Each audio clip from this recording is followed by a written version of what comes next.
Hi, welcome back. I hope you had a wonderful, fabulous holiday. And as we're moving into the new year, 2012 is just around the corner, I want to deal with a topic that most of us have experienced in our lifetime. Some of us are going through this right now, and that is the dreaded breakup. So I want to give you my top 5 strategies on how to really move through breakup powerfully and bounce back even better and stronger than you were before. First thing I want to share with you is this. If you've read any of my books and if you've heard me speak before, you've heard my catchphrase that nothing good together ever truly breaks apart. So really trying to grab hold of that as you're moving through your breakup. If it were good for you and if it were good to you, you would still be together. Something happened. Maybe it was good at one point, but it's no longer good.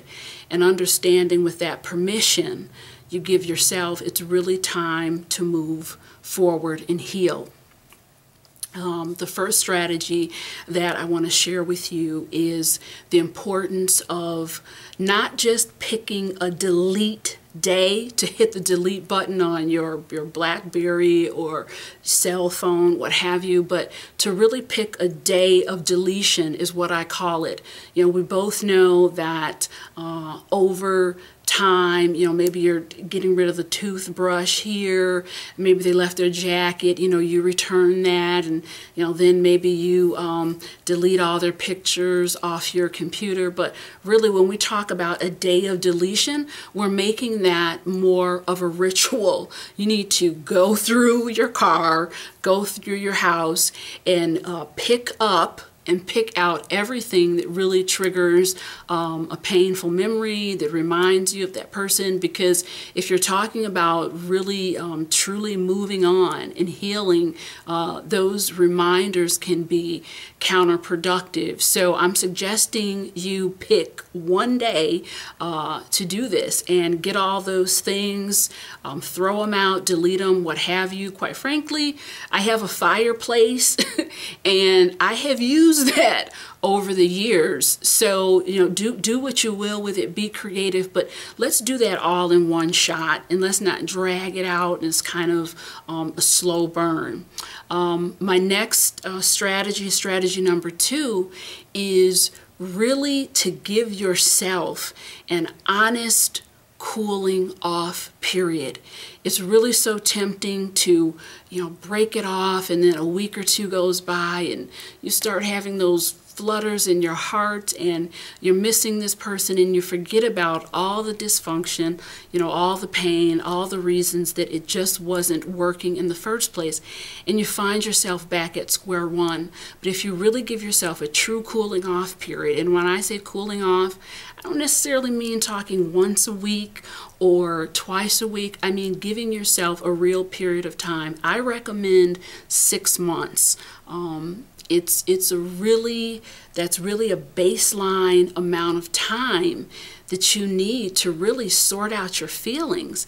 And in that time, you're really reflecting on, you know, what the heck was going on here. Time really is the great healer beyond everything else. I remember my last horrible breakup. You know, I said, hey, you know, I don't want it.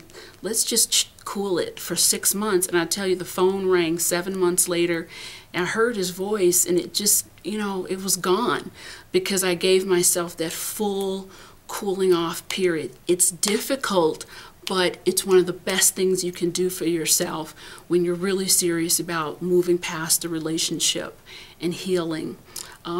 My third strategy is to call on supports. You know, you've heard the quote, "No man is an island." It's possible to get through this process by yourself, but it's made so much more difficult. This is a time where you're calling on your family, you're calling on your friends. If you've got a dog, you're calling on your dog or your cat. You really need that warmth and that comfort. If you're like a lot of people, the weekends are always a tough time.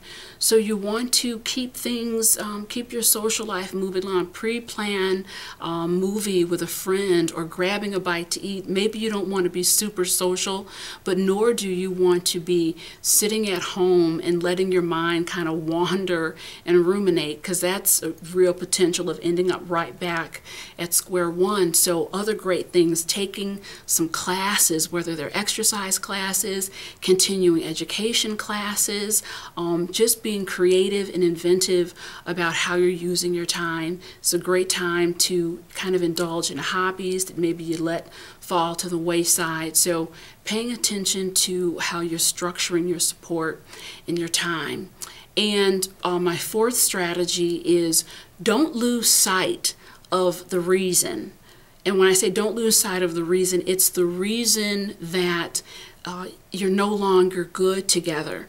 And what has helped me in the past in my breakups is just a handy little 3x5 card that when I forget, you know, it sounds a little cheesy, but you keep that with you and you write out the top 3 or 4 reasons you feel yourself getting weak, you know, your knees getting a little shaky, I'm going to pick up that phone.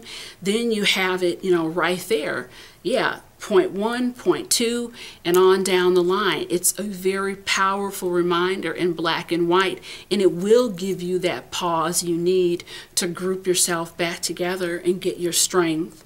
Point number 5 is to take advantage of the situation.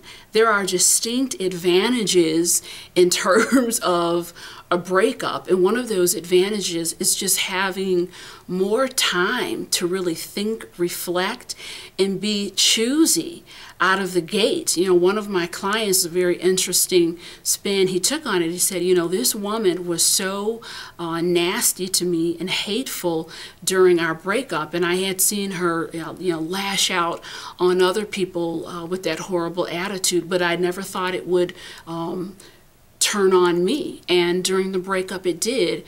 And he said he realized, you know, moving forward, I really want to be choosy, and it's just so important to me to have a relationship with a woman who's not only kind to me superficially, but she's kind to others.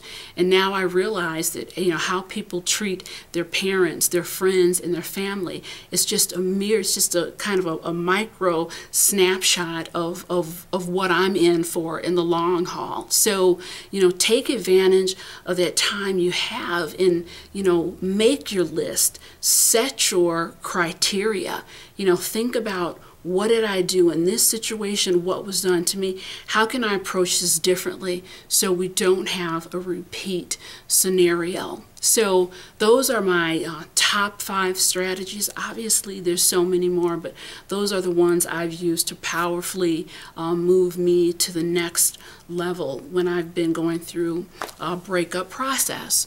So I also want to let you know that in this newsletter, you have an opportunity to help inspire people and help so many others around the world with your feedback in terms of how you've handled your breakup, what did you do, what words of wisdom you have. You're going to see a link to the Your Tango website. It's the one-stop shopping for everything that has to do with relationships.